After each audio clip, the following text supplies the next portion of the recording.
Senator Abaribe joins us now. He's the chairman Senate Committee on Media and Information. He joins us from our Abuja studios and focusing on the. Anyway, first of all, morning and thank you for joining us today, Senator. And Yes, sir. yeah, okay. Let's focus on this. Of course, you do know about it. Last week, you had some groups asking questions, and previously there had been that controversy about the remuneration of the National Assembly members. Well, according to statistics from the National Bureau of Statistics, they did say, first of all, we have a poverty level of 65%. And then figures from Ministry of Finance show that from 2005 to 2013, you've got approximately 1 trillion naira being allocated to the National Assembly. With such high case of poverty level, you think that amount is not too much? No, I don't think that that statement is a proper statement to make. Which of the statements? Now, the statement that says that you have spent 1 trillion in 10 years. No, but that's figure from Federal Ministry of Finance. Well, let's put it this way. If you multiply 100 billion by 10, that gives you 1 trillion. And I think the person that made that statement, which has kind of made the rest of the country feel that there is something that is untoward about it, was Obieze Ezekwesili in her last statement. And I will ask a simple question.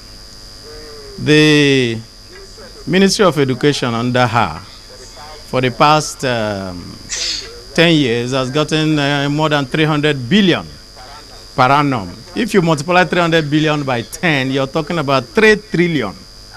And people could also ask the same question. So why do we need a Minister of Education if they have spent 3 trillion and we still have an ASU strike? So that will tell you how that statement is very spacious and does not really lead us to anything that is useful in terms of analysis.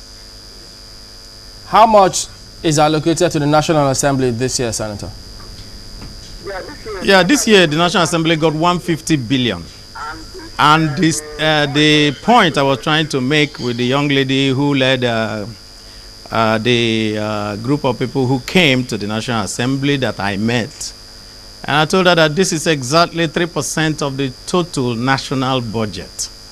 And therefore, if that is 3% of the total national budget, even if you say, okay, let there be no National Assembly, let's eliminate it, what are you going to get?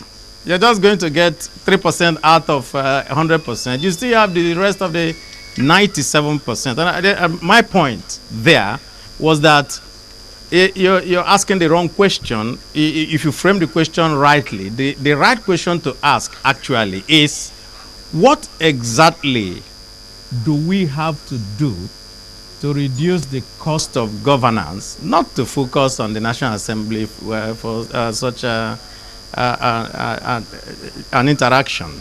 And I made it very clear that day because they came with the intention that there was something to hide in the National Assembly and that what we were doing was, we were just sitting down there, a bunch of fat cats doing nothing, and then just taking the national patrimony. And I said, no, you're wrong. You know, I needed to make that point very clear. It was also said, okay, let me say, are you saying that if you ask, what do we do to reduce the cost of governance, will that be devoid of the funds that go to the National Assembly through the statutory allocation? No, what it means is that you're going to take a holistic view. Isn't this part of it, part of the holistic view, inclusive of the National Assembly's budget? Yes, this is part of it. But then you don't focus on this little part. That's what we're saying. We're saying that you have a whole government, the Federal Republic of Nigeria, with 3 arms of government, the executive, the legislature, and the judiciary. And you in the total thing, the legislature, which is just an arm of government, gets only 3%. and you want to focus all your attention on that 3%. And we're saying that you're not framing the right question. It's just that. And let me also put a background here.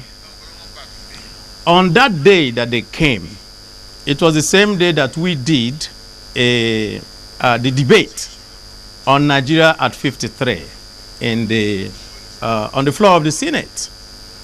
And in my own contribution, I said that what we are seeing today is a culture of intolerance, a culture where people no longer speak to each other and people want to just take their own point of view, drive that point of view, sometimes violently, sometimes with loss of blood and all that. And that we think that there is time, it's time now for us to start to actually imbibe the ethos of democracy, which is that we need to be able to talk to each other. So when the Senate President asked me to go with a few other senators to go and meet with the people who had come to make some demands, it was kind of like ironical. And I went there, and she was speaking, and she was saying so many things, and I just listened. Then I said, okay, what do you want to get? And she said, oh, no, we want to see your salaries. And I said, no problem. I don't know about others, but I have my pay slip. I could give it to you. And I gave her my pay slip. I said, oh, no, we want to see how people voted in there. I said, oh, that's a public document. What we saw, how we voted was done publicly in the in front of the media. And so if you want that document is there. Every journalist within the National Assembly has a copy of that document. And I went and got the document from the Sergeant at Arms, and I said, okay, so you have a copy. I said, oh, no. I also want to have how people sign their names in. And I said, well, that is beyond me. You have to write to the Sergeant at Arms who keeps, to the Clerk of the National Assembly who keep custody of that. And then they can give it to you. We have nothing to hide. That was the point I wanted to make. And of course, it brings up something else too. What it brings up is this. Sometimes you have this interaction. And when you have this interaction, it is mismanaged in certain ways. And I remember somebody sent me a text immediately after that, after seeing that whole thing on television, and said, why did you have to go and meet with them? Why do you let them insult you? Why do you have to go? What type of aides do you have that don't know that you don't need to talk to these people? And I said, oh, you know, people don't even understand that we're in a democracy. And therefore, you must have this type of interaction so that you can clear the air. Because that is what is important. Of course, later, somebody went on Facebook and said that I said there that ASU doesn't concern me. Of course, I never said any such thing. I just laughed, you know, because this is how we get things in Nigeria. People will distort what you say. People will say something entirely different. And of course, everybody is abusing me and so forth. And somebody pointed it out to me. I said, leave them. The tape of what the interaction is very clear. It's there. So you could look at that tape and then you can see what exactly the interaction was. But I enjoyed it because people have a right to come and ask questions.